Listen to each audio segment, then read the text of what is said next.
If there's anything that defines true love, it's Gol Gappay or pani puri for my fellow Indians. I swear I can never stop eating these, so here's how I make Gol Gappay. Start by making the kata pani. You'll need a handful of mint, coriander, 2 to 3 green chilies and some ginger. Add a cup of water and blend this. Don't forget to strain it. Add the following ingredients to this mix.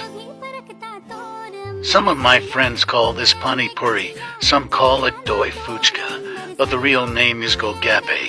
Go argue with the wall.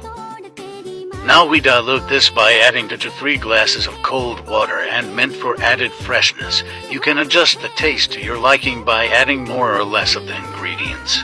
Time to prepare the luchat by mixing the ingredients listed. This serves 6 to 8 people. Whoever invented Gol Gappay deserves a Nobel Peace Prize or something because the amount of happiness I get from eating these are unmatched. No man could ever give me joy the way these do. Now go crazy and don't forget to have a competition with your loved ones because what's Gol Gappay without a little fun? A tip for the men, if you want to win your girl's heart, just make her this or take her out for these. Guaranteed ishkwala love.